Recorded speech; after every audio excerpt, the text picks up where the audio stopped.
하나님 아버지 감사합니다.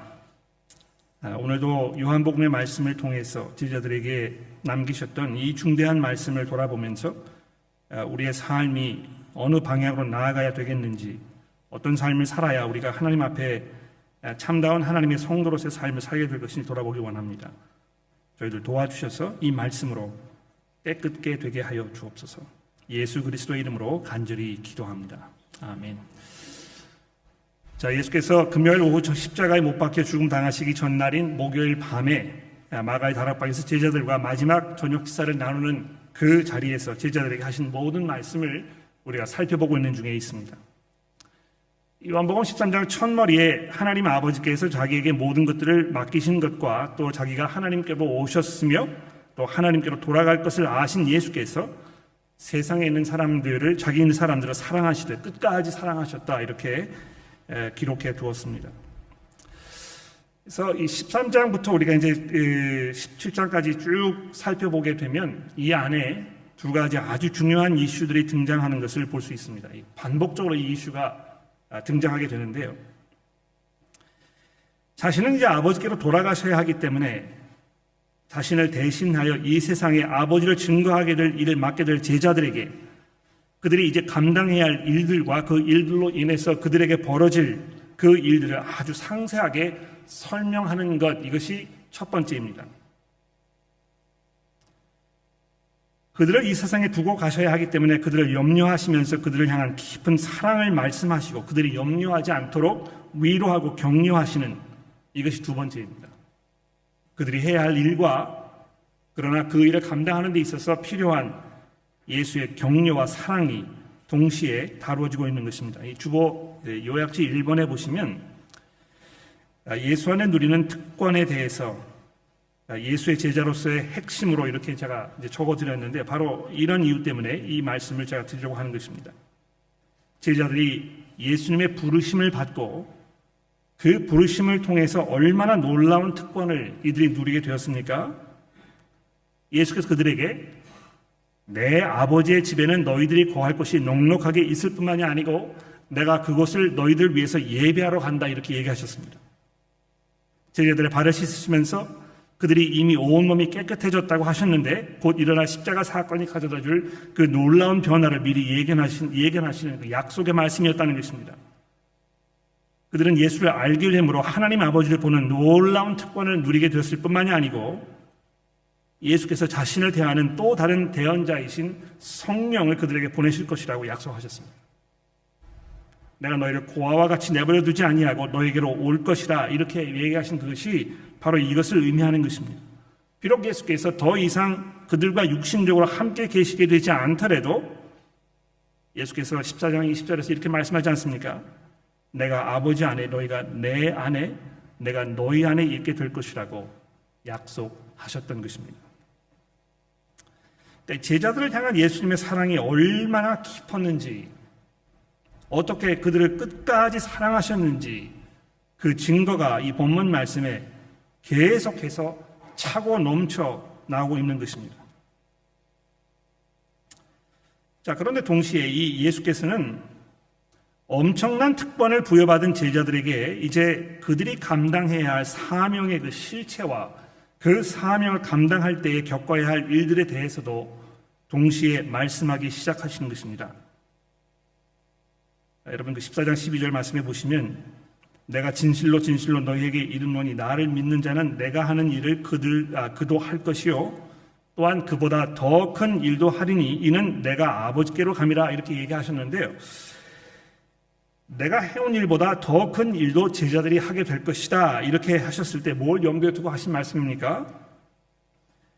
예수님의 이 십자가 부활 사건 이후에 성령의 능력을 통해서 이제 그들이 이 복음이라는 이 완전체의 그 메시지를 통하여 지금까지 인류가 경험해보지 못했던 아주 선명함과 확신으로 하나님을 증거하게 될 것임을 말씀하신 것입니다. 이게 놀랍지 않습니까? 구약 선지자들이 그렇게 놀랍게 하나님의 대언자로서의 역할을 했습니다만 그 사람들 다 뛰어넘어가지고 세례 요한이 가장 큰 자라, 이렇게 말씀하신 것입니다. 그러나 뭐라고 얘기하셨습니까? 그러나 하나님의 나라에서는 가장 작은 자라도 세례 요한보다 더 크다. 왜 그런 것입니까? 여러분과 제가 이 십자가 사건 이후에, 부활 사건 이후에 살고 있기 때문에 이제 여러분과 저에게는 이 복음의 메시지가 아주 선명하게 우리에게 전달된 것입니다. 하나님께서 창세 전부터 무슨 계획을 품고 계셨는지, 그분의 목적과 계획이 무엇인지, 이 세상을 향해 가지고 계셨던 그분의 모든 생각이 무엇인지를 모세보다도, 엘리야보다도, 세례 요한보다도 가장 분명하게 우리가 알고 있었기 때문에 우리가 큰 자가 될 뿐만이 아니고요, 그들보다 더 큰 일을 우리가 할 수 있게 되었다고 예수께서 말씀하고 계시는 것입니다. 자, 이런 약속을 바탕으로 해서 지난주 본문이었던 25장 첫 부분에서 예수께서 예수 안에 있는 가지들이 열매를 맺어야 할 이 책임에 대해서 말씀하십니다. 결론부터 말씀드리자면 가지들은 이제 더 이상 열매를 맺지 못할 이유가 없습니다. No excuse. 예수 안에 있는 가지들은 자신이 포도나무이신 예수께 접붙여 있는 가지라는 그 사실만으로도 충분히 하나님의 영광을 온 세상에 드러낼 열매들을 풍성히 맺을 수 있게 된 것이라는 것입니다. 예수께서 기대하신 이 열매는 물론 예수님의 제자다운 삶, 이 성령의 열매로 표현되는 그 성품들, 즉 변화된 삶, 이런 것들을 물론 포함하고 있는 것입니다만, 특히 요한복음의 이 부분에 와서는 예수께서 보다 특별한 열매를 염두에 두고 계셨던 것이 분명합니다. 예수께서 12장 23절에 이렇게 말씀하지 않으셨습니까? 인자가 영광을 얻을 때가 왔도다. 내가 진실로 진실로 너희에게 이르노니 한 알의 밀이 땅에 떨어져 죽지 아니하면 한 알 그대로 있고 죽으면 많은 열매를 맺느니라. 자기도 이 땅에 열매를 맺기 위해서 오신 사실에 대해서 말씀하고 계십니다. 내가 이제 곧 마치 한 알의 밀이 땅에 떨어져 죽어버려서 그것을 통해서 많은 열매가 맺혀지게 되는 것처럼 내가 이 십자가 사건을 통해서 내 자신을 대성물로 내어줌으로 인하여 그 결과 수많은 사람들이 하나님의 구원의 자리에 오게 될 것이라고 예수께서 말씀하셨다는 것입니다. 구원받는 이들을 열매로 말씀하신 것입니다. 예수께서 바로 이것을 위해서 이 세상에 오신 것입니다. 이 세상에 생명의 빛으로 오셔서 사망의 어둠 가운데 있던 이들에게 참 생명을 누리게 하시려고 예수께서 자기 자신을 내어주지 않으셨습니까? 우리가 예수님의 그 풍성한 베푸심의 수혜자이고 그 안에서 얼마나 많은 사랑과 특권을 누리며 우리가 살고 있는지 모릅니다. 여러분의 마음속에 예수 그리스도를 알므로 인해서 그분의 부르심을 받음으로 인해서 우리가 그분 안에 살고 있음으로 인해서 우리가 얼마나 놀라운 하나님의 은혜와 축복을 누리고 있는지 여러분의 마음속에 깊이 이해하고 계십니까? 그런 우리들에게 예수께서는 이제 우리가 당연하고 마땅히 맺어야 하는 그 열매들에 대해서 말씀하고 계시는 것입니다. 그러니까 이거를 마치 직장에 가시면 도움되지 않는 상사가 결과만 요구하는 경우가 있잖아요. 그렇죠? 그러니까 이 상사는 자기는 아무것도 못합니다. 뭐 아는 것도 없고 시키는 일만 잘하는데 시키는 것도 굉장히 무리한 부탁이죠. 왜 그렇습니까? 이 실무에 대한 아무런 경험이 없기 때문에 자기가 뭘 요구하는지 잘 모르는 것입니다. 그런데 이 실적이 나지 않는다고 탁달하는 이런 사람을 보게 되면 이 우라가 치미지 않습니까? 그런데 우리 예수께서는 지금 제자들에게 그렇게 하고 계시는 것이 아닙니다. 자기가 스스로 자기의 목숨을 내어놓으시면서 이제 많은 열매를 거두시게 될 것인데 그 은혜의 자리에, 이 놀라운 하나님의 그 영광의 자리에 여러분과 저를 초대하셔서 우리로 하여금 자기의 영광을 나타내시려는 이곳에 우리를 초대하고 계신다는 것입니다. 열매를 맺지 못하고 있는 이들의 근본적인 문제는 무슨 말을 내가 어떻게 해야 그래야 사람들이 내 이야기를 듣고 믿음의 자리로 나오게 될 것인가, 내가 언제 어디에서 무슨 말을 어떻게 해야 될 것인가, 이거를 몰라서가 아니고요. 그 필요성에 대한 인식의 부족이라고 생각합니다. 그러니까 내가 왜 하나님의 영광을 나타낼 이 열매들, 즉 나의 이 복음 증거를 통해서 구원받는 사람들이 생겨나지 않을까, 이런 질문을 스스로에게 던져보셨을 때 그 근본적인 문제는 어떤 그 스킬, 전도의 방법이겠죠. 그렇죠. 이 스킬의 문제가 아니고 마음의 이 의지의 문제라는 것입니다. 필요성을 인식하지 못하고 있는 것은 그 마음이 하나님의 마음과 일치하지 않기 때문이요, 하나님의 마음과 생각으로 세상을 바라보지 못하기 때문일 것입니다. 우리는 신앙생활을 하면서 하나님의 마음과 일치하지 않는 우리의 마음을 끊임없이 조정하고 맞추어가는 작업이 필요합니다. 바로 그럴 때 우선순위의 변화가 일어나고 전혀 바뀔 것 같지 않았던 우리의 습관이 조금씩 바뀌게 되는 것입니다. 나이가 들어갈수록 변화를 싫어하게 되는 것을 제 스스로도 느끼게 되는데요. 젊어서부터 꾸준히 변화하는 작업에 시간과 노력을 투자하지 못한 이들은 인생의 마지막 부분에 이르렀을 때 요지부동의 바위처럼 자신이 서 있는 자리에서 한 발자국도 움직이려 하지 않게 될 것입니다. 그러나 오늘 우리가 요한복음 15장의 말씀을 깊이 생각해보고 이 말씀이 오늘 나에게 어떤 의미를 던져주고 있는지 이거 살펴보는 시간이 주어진 것은 우리들에게 얼마나 다행인지 모릅니다. 우리로 하여금 더 풍성한 열매를 맺게 하시려고 그 말씀으로 우리를 깨끗하게 하시는 하나님의 이 가지치기 작업의 일부인 것입니다. 여러분께서 오늘 다른 데 가지 아니하시고 모든 것들을 다 접어두신 후에 오늘 이 자리에 함께 나와서 우리가 이 말씀을 보고 있는 이것은 하나님께서 여러분을 향해서 베풀고 계시는 이 은혜의 표현이라는 것입니다. 여러분들로 하여금 더 풍성한 열매를 맺게 하시려고. 자, 근데 특별히 예수께서 오늘 이 말씀을 통해서 우리가 열매를 맺는 가지들이 되기 위해서 꼭 기억해야 할 매우 중대한 사실 한 가지를 말씀하고 계십니다. 무엇입니까? 그것은 바로 이 세상이 예수를 증오한다는 것입니다. 이 말씀의 심각성을 좀 생각해 보십시다. 우리가 열매 맺는 삶을 살아야 할 텐데 이 열매 맺는 것은 그리스도를 증거하여 그들로 하여금 믿음을 갖게 하고 그런 사람들이 늘어날수록 하나님의 영광이 이 세상에 나타나는 그 열매를 말하는 것입니다.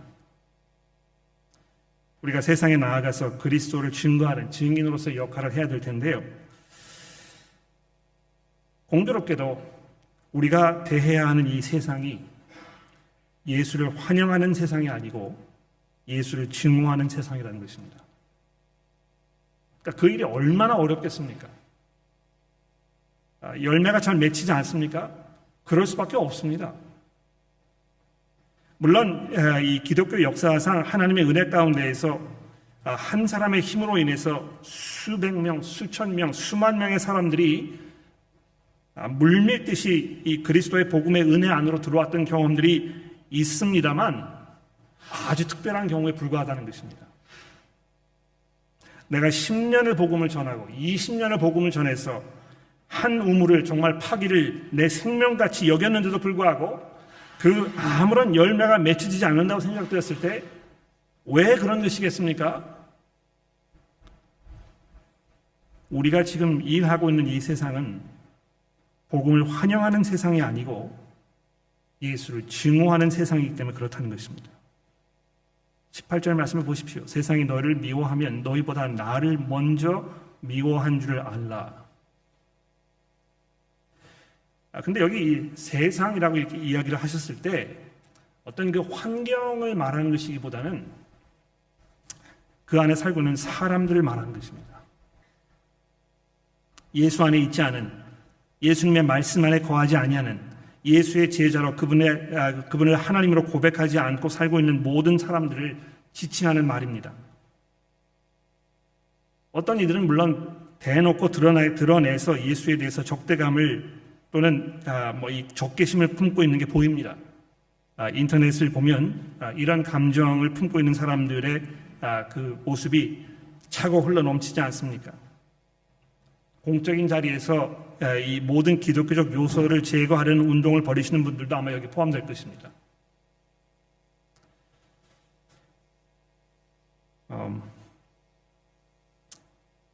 저희 교회에서 이 교회 주변에 있는 하이스쿨에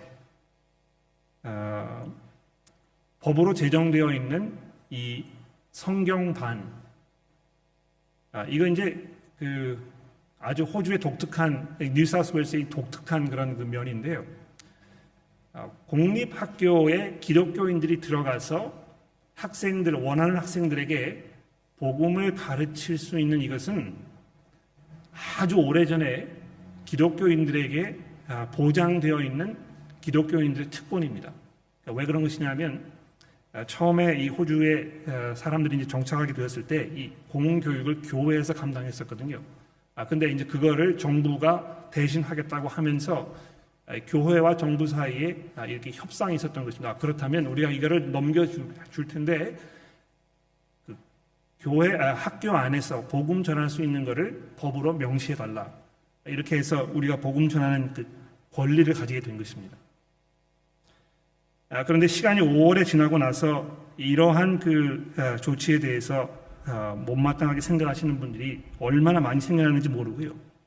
이제는 이 학교에 교장 선생님으로 계시는 분들께서 아주 적극적으로 학교에서 이 기독교적 영향력을 말살시키려는 이런 그 움직임들이 끊임없이 일어나고 있는 것입니다. 그래서 지난 몇 년 동안 저희 주변에 있는 이 학교들에서 우리가 가지고 있는 이 권리들, 이거를 되찾기 위해서 얼마나 많은 수고가 있었고 또 아픔이 있었는지 모릅니다. 다행히도 그 학교에 있는 여러 선생님들의 수고와 노력을 통해서 저희 교회 우리 안교 선생님 계시는데요. 버우드교육 하이스쿨에서 얼마나 수고를 많이 하시는지 모릅니다. 이거 우리가 해야 하는 일이고 또 우리의 권리이기 때문에 우리가 이 복음 전하는 일을 이 학교에서 해야 된다. 근데 그 학교에서 그 일을 담당하시는 이 안 선생님의 그 일이 얼마나 어렵겠습니까? 그 학교는 복음에 대해서 그 열려있는 마음을 가지고 있는 학교가 아니고요. 아주 절대적으로 기독교에 대해서 반감을 가지고 있는 사람들로 똥돌 뭉쳐있는 이런 학교라는 것입니다. 거기에서 이 성경반을 운영하고 점심시간에 학생들 모아서 성경 가르치는 일이 환영받을 수가 없는 것입니다.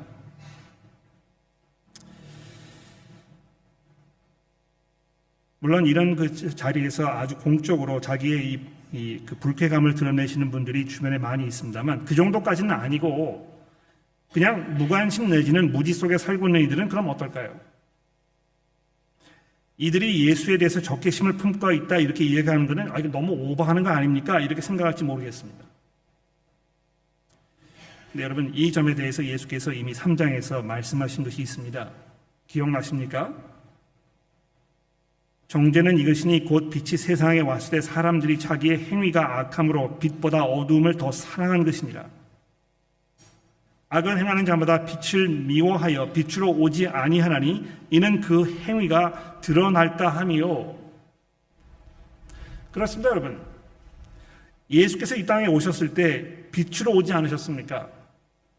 생명의 빛이라고 하니까 굉장히 좋은 것처럼 들리긴 합니다만 빛으로 오신 그분께서 자기의 그 찬란한 영광의 빛을 이 세상에 비추셨을 때 그 어둠 속에 감추어져 있던 이 세상의 그 모든 추한 것들이 다 원천하에 드러나게 되었다는 것입니다. 그래서 7장에서도 이렇게 말씀하셨습니다. 세상이 너희를 미워하지 아니하되 나를 미워하나니 이는 내가 세상의 일들을 악하다고 증언함이니라. 이 본문 말씀해 보시면 계속해서 예수께서 이 세상 사람들이 얼마나 예수님을 미워하고 예수님을 핍박하고 배척하는지에 대해서 말씀하지 않습니까? 그런데 특히 22절 말씀해 보시면 내가 와서 그들에게 말하지 아니하였더라면 죄가 없었으려니와 지금은 그 죄를 핑계할 수 없게 되었다. 예수께서 이렇게 선언하고 계십니다. 이제 내가 이렇게 사는 것이 하나님 보시기에 합당하지 않은 것인지 내가 몰랐다. 아무도 나에게 얘기해 준 사람이 없다. 이렇게 얘기할 수 있는 그 핑계거리가 이제 사라졌다는 것입니다. 여러분, 마치 이런 것 같아요.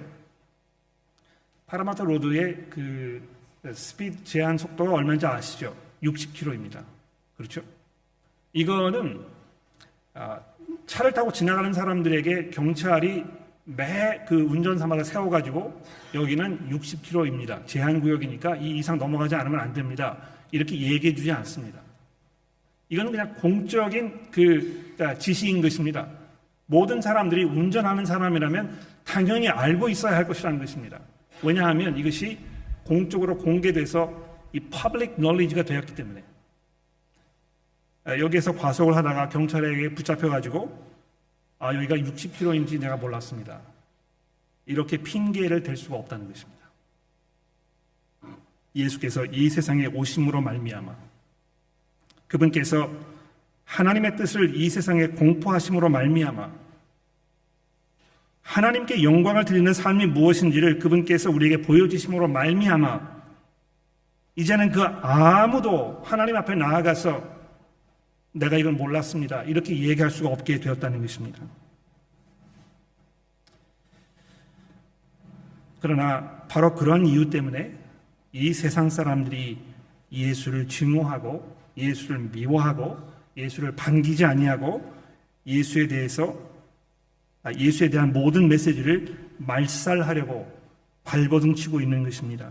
바로 그런 상황 속에서 여러분과 제가 예수를 증거해야 하는 이 일을 맡게 된 증인이라는 것입니다. 여러분, 복음 전하는 일을 하면서 내가 예수를 증거해야 되겠다고 하면서 세상 사람들에게 환영을 받거나 칭찬을 받을 기대를 하지 마십시오. 오히려 예수께서 이렇게 말씀하지 않으셨습니까? 세상이 너희들에 대해서 좋게 이야기한다면 결코 그것은 좋은 일이 아니다. 그들이 거짓 선지자들을 그렇게 대하였느니라. 즉 세상 사람들이 환영하는 사람은 진리를 말하는 사람이 아니고 진리를 왜곡시키거나 하나님의 이 영광을 가리는 일을 하는 사람들을 환영하게 되어 있다는 것입니다. 주중에 제가 이제 운전을 할 기회가 여러 번 있었어요. 뭐 신방을 가거나 어디 방문하거나 이런 일이 있어서 차를 여러 번 사용했었는데요. 운전하는 도중에 그 ABC 라디오 이거를 제가 이렇게 듣게 되었는데 아마 여러분 잘 아실 것입니다. 어제 게이 앤 레즈비언 마리그라가 있었고 지난주부터 시작해서 라켄바 지역에서 그 라마단과 이 연합해서 이슬람 어떤 그 음식 축제 이게 이제 한 달 동안 진행이 됩니다. 근데 이 두 가지를 호주 국영 방송이 얼마나 적극적으로 홍보하고 많은 사람들이 거기에 참여할 수 있도록 이렇게 권장했는지 모릅니다. 제가 그 운전 한 두세 번 정도 이렇게 했었는데 30분, 40분 정도 되는 그 기간 동안에 이 두 가지에 대해서 이야기하는 그 분량이 거의 90%를 차지하더군요. 세상 사람들은 예수에 대한 것만 아니면 흥미를 갖고 그것을 사람들에게 권하고 또 그것으로 인해서 삶이 기뻐질 수 있다고 행복해질 수 있다고 계속해서 소개하는 것이 이 세상의 기본적인 방법인 것입니다. 이런 상황 속에서 여러분과 제가 예수를 증거해야 할 이 책임을 맡게 되었습니다. 얼마나 어려운 일인지 모릅니다. 얼마나 많은 수고가 필요한지 모릅니다. 얼마나 이것이 큰 대가를 치러야 할 일인지 모릅니다. 그래서 예수께서 오늘 16장 1절 말씀에 이렇게 말씀하지 않습니까? 내가 이것을 너희에게 이르면 너희를 실족하지 않게 하려 함이니 사람들이 너희를 출교할 뿐만이 아니라 때가 이르면 무릇 너희를 죽이는 자가 생각하기를 이것이 하나님을 섬기는 일이라 하리라. 그들이 이런 일을 하는 것은 아버지와 나를 알지 못하기 때문이라. 그렇습니다, 교회 여러분. 여러분과 제가 해야 할 일은 예수를 증거하는 일입니다만 이것은 정말 어렵고 많은 수고와 눈물이 필요한 그러한 일입니다. 그런데 예수께서 이것을 너무너무 잘 알고 계셨기 때문에 이것이 얼마나 고통스러운 일이며 이것이 얼마나 큰 대가를 치러야 일인지 잘 알고 계셨기 때문에 예수께서는 이 절대절명의 이 순간에 자기가 지금 십자가에 자기 목숨을 내어주어야 하는 이 마지막 순간에 제자들에게 그들을 격려하시기 위하여 그들을 향한 깊은 사랑의 마음으로 16장 1절에 보시는 대로 그들로 하여금 실족하지 않게 하시려고 제자들에게 이 말씀을 하고 계신다는 것입니다. 얼마나 예수께서 자기의 사람들을 사랑하셨는지, 그리고 그들이 이 일을 감당하게 되는 것이 얼마나 중요한 일이었는지 우리가 이것을 통해서 보게 된다는 것입니다. 요한복음 설교를 하게 되면 될수록, 이 본문 말씀 살펴보게 되면 될수록 우리가 이 땅에서 뭘 해야 될 것인가? 예수께서 왜 우리를 자기의 자녀로 부르신 것인가? 또 그 부르심에 합당한 모습으로 살게 되었을 때 우리에게 어떤 일이 벌어질 것인가? 이것이 너무너무 선명하게 우리 마음속에 다가오는 것 같습니다. 예수의 사랑 안에 거하십시오. 그런데 예수의 사랑 안에 거하는 것은 그분의 말씀을 듣는 것입니다. 그분의 말씀을 듣지 않으면서 예수의 사랑 안에 있을 수 없을 것입니다. 그런데 예수의 말씀을 듣게 되면 듣게 될수록 우리의 마음과 생각은 하나님께서 예수를 통해서 우리에게 보여주신 그 생각과 마음으로 변화되게 되어 있습니다. 이것을 예수께서 오늘 본문 말씀에 이야기하셨듯이 깨끗게 된다고 말씀하신 것입니다. 우리의 생각을 어지럽게 하고 있던 이 모든 불순물들, 도움되지 않는 이런 모든 것들, 이것이 하나님의 말씀으로 인하여 깨끗하게 씻겨 내려가서 우리의 마음과 생각이 정리되고, 그래서 하나님께서 세상을 향해 가지고 계셨던 그 생각이 우리의 생각이요, 하나님께서 이 세상을 향해 가지고 계셨던 그 열정이 우리의 열정이요, 바로 그것을 우리의 삶의 목표로 살면서 거기에 우리의 모든 것들을 투자하려는 이런 삶의 변화가 일어나는 것을 예수께서 열매 맺는 삶이라고 말씀하신 것입니다. 예수의 사랑 안에 거하면 당연히 우리가 열매를 맺게 되어 있습니다. 이번에 3월 30일부터 저희가 기독교 설명회를 한 번 말고 5번에 걸쳐서 진행해 보려고 합니다. 이것은 여러분들이 오늘 본문 말씀 통해서 생각해 보셨듯이 열매를 맺을 수 있는 절호의 기회라고 생각합니다. 물론 이것이 이번에만 있는 것은 아니고 우리 매일매일의 삶 속에서 우리에게 늘 반복적으로 일어나는 일이어야 되겠습니다만, 특별히 우리가 합심해서 이것을 위해서 기도하며 또 주변에 있는 사람들에게 그리스도를 증거하고 그들을 초대하는 이 기회가 우리에게 주어져 있습니다. 어떤 면에서 여러분과 제가 이런 그 기회에 어떤 그 마음 자세를 가지고 있는가, 이것이 그냥 지나갈 일이 아니고 어떤 면에서는 삶의 전체적인 면에서 우리가 가지고 있는 어떤 그 우리의 그 오리엔테이션, 전체적 방향성이죠. 이 방향성을 반증해 주는 그런 그 한 가지 예표가 아닐까 생각합니다. 많은 분들이 이것을 위해서 기도하고 계시고, 또 이미 주변에 있는 분들 초대하기 위해서 수고하고 계시고, 또 초대장을 받아가셔서 사람들에게 전해주시고 하는 작업이 일어나고 있는 것을 제가 알고 있습니다.